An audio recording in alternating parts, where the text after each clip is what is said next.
అయినటువంటి గౌరవనీయులు రమేష్ గారు, మల్లేష్ గారు, అదేవిధంగా సంఘ సభ్యులు, మా ఆడబిడ్డలు అందరికీ నమస్కారాలు. జాగృతి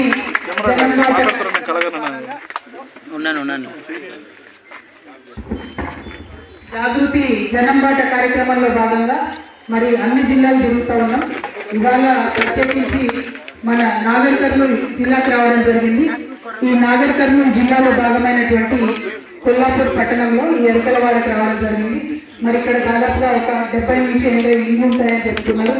స్వతంత్రం రాకముందు ఎట్లా ఉన్నామో ఇప్పుడు కూడా అట్లనే మా జీవన స్థితిగతులు ఉన్నాయని మీరు చెప్పడం నిజంగా చాలా బాధాకరం. ఎందుకంటే స్వతంత్రం వచ్చిన తర్వాత మరి కొంత మెరుగుపడాలి, అదేవిధంగా ఆ తర్వాత తెలంగాణ వచ్చిన తర్వాత ఇంకా మెరుగుపడాలి అనుకున్నాం. కొంత మేరకు ప్రగతి సాధించినా ఇంకా చేయాల్సింది సాధించాల్సింది ఎంతో ఉన్నదన్న విషయం మాట్లాడుతూ చెప్తా ఉన్నారు. మా ఇల్లు బాగాలేదని చూపిస్తున్నారు. ఒక్కొక్క రూమ్లో ఉన్న చిన్న చిన్న గుడిసెలను కూడా చూసినాం. మరి అప్పుడు డబుల్ బెడ్రూమ్స్ రాలేదు, ఇప్పుడు ఇంద్రమ్మ ఇల్లు చాలా కొంతమందికి వచ్చి అన్నట్టుగా వచ్చినాయి.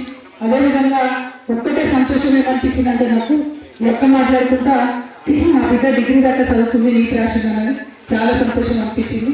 ఎందుకంటే ఈ జిల్లా మొత్తానికి కూడా 54% కూడా చదవలేదు, కానీ ఆడపిల్లల్ని మీరు పట్టుబట్టి చదివించుకుంటున్న విధానం నాకు బాగా నచ్చింది. ఇంకా అట్లనే చదువుతాం.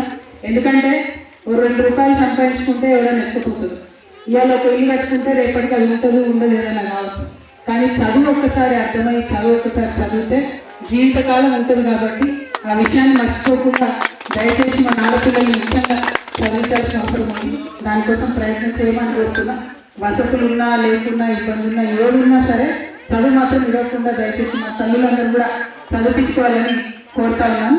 అదేవిధంగా తెలంగాణ జాగృతిలో ఏదైతే గిరిజన విభాగం ఉన్నదో, ఆదివాసీ విభాగం ఉన్నదో, ఆ ఆదివాసీ విభాగానికి అధ్యక్షులు లోకిని రాజు గారిగా నేను పెట్టుకోవడం జరిగింది. వారు మీ సంఘం అధ్యక్షులు కూడా.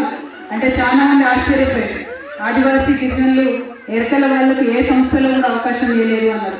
కానీ నేను మాత్రం ఒకటే బలంగా నమ్మిన, ఏకలవ్యుని దేవుడిగా పెట్టుకున్నటువంటి మీరు, మీకు ఉండేటటువంటి పట్టుదల, మొత్తం ఎరకల జాతికి ఉండేటటువంటి ఒక చైతన్యం, అది తెలంగాణ రాష్ట్రం మొత్తంలో ఉన్న గిరిజనులు అదేవిధంగా ఆదివాసీ తెగలకు విస్తరించాలని చెప్పి నేను మనస్ఫూర్తిగా కోరుకుంటూ, ఏ ఆదివాసీ తెగకు గొప్పలే అయినప్పటికీ అందరం కలుపుకొని కలిసిమెలిసి పనిచేయాలనే ఉద్దేశంతో తెలంగాణ జాగృతిలో మనం ఆదివాసీ రింగ్ సపరేట్ వేసుకోవడం జరిగింది. దానికి మీ అధ్యక్షులు లోకిన్ రాజు గారి రాష్ట్ర అధ్యక్షులుగా ఉండడం చాలా సంతోషం.